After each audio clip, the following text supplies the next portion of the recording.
စာမဖြစ်မကလေးတွေကို motivation ပေးနေ story လေးတစ်ပုဒ်ပြပြချင်ပါတယ်အဲ့တော့မိုးမိုးဆိုတဲ့ကောင်မလေးတယောက်ရှိတယ်မိုးမိုးဆိုတဲ့ကောင်မလေးကဒီ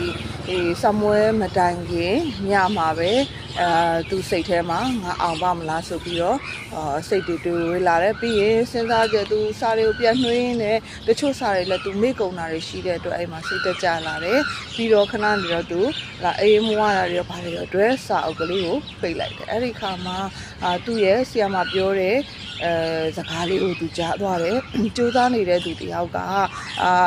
ဒီမျိုးကြောက်စိတ်တွေဝင်နေတဲ့သူတွေထပ်ပို့ပြီးတော့အောင်မြင်နိုင်တယ်ဆိုတော့သူတတိယပြီးတော့ပြန်ပြီးတော့သူစာအုပ်ကိုဖွင့်တယ်သူလုံးနိုင်သလောက်သူအတကုံစာကိုသူလက်လန်းမိသလောက်အကုန်လုံးကိုသူစာနှွေးတယ်စာတွေနှွေးပြီးလို့ရှိရင်အဲ့မှာသူသေချာပြန်ပြီးတော့စဉ်းစားတယ်။ငါစာတွေသေချာလုပ်ခဲ့တာပဲမေ့တဲ့ဟာတွေလည်းသူပြန်ပြီးတော့သူတိတ်ပြီးတော့မရသေးတဲ့ဟာတွေနှစ်ခေါက်သုံးခေါက်ပြန်ဖတ်တယ်ပြန်ဖတ်ပြီးသူစိတ်တူအဆင်ပြေအောင်လုပ်လိုက်တယ်ပေါ့နော်။အဲ့ဒီကြားထဲမှာတငယ်ချင်းချင်းတွေကလည်း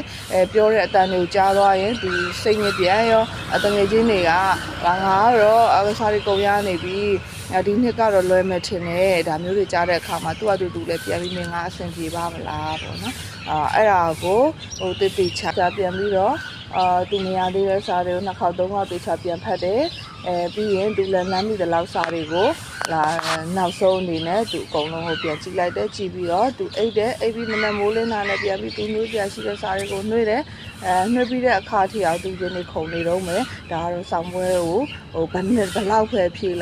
လာမူလက်ချက်ပဲဖြေတက္ကသိုလ်ပဲရောက်ဒါကတော့စိတ်ဖူမှုကတော့ရှိရပေါ့နော်stress ပြီးတာရောစိတ်လှုပ်ရှားတာရောဒါတွေရှိရဒါပေမဲ့အောင်မြင်သွားတဲ့သူတွေကလည်းနော်အဲ့လိုမျိုးကြောက်စိတ်မရှိတဲ့သူတွေအောင်မြင်တာမဟုတ်ပါဘူးကြောက်စိတ်ရှိရတဲ့ရှေ့ကိုဆက်ပြီးတော့လမ်းနိုင်တဲ့သူတွေကလာလို့ရင်အောင်မြင်မှုကိုရရှိတာဖြစ်ပါတယ်ဒါကြောင့်အခုဆောင်းမစီနေတဲ့ကလေးတွေမေ့သွားတာတွေပဲဖြစ်ဘာမှစိတ်မကြပါနဲ့စာအုပ်တေချာကြည့်ပါကိုတကယ်မရသေးတဲ့အပုတ်မနှွေးရသေးတဲ့အပုတ်တွေတေချာနှွေးပါကိုလက်လမ်းပြီးတော့အားလုံးကိုတော့တိကျမှာတီးလိမ့်မယ်ပေါ့နော်ကိုလက်လန်းမိတဲ့လောက်လုံးလို့ရတဲ့လောက်တော့အတကုံလောက်ပါရလက်ထွက်လာတဲ့အခါမှာကိုကျေနပ်လောက်တဲ့အရာကိုလက်ခံနိုင်လောက်တဲ့အရာဖြစ်အောင်စာကိုတေချာလောက်ပါဖြည့်ပြီးတဲ့အခါမှာနောက်တော့မရပါစေနဲ့အဲ့ဒီစိတ်ကလေးကိုပဲတွင်းထားပါစာကြက်တဲ့အခါမှာရောတေချာစာကိုကောင်းနေရအောင်ကြည့်ပါပြီးရင်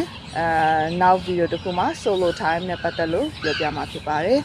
အဲ့တော့အောင်မြင်စွာဖြည့်ဆို့နိုင်ကြပါစေ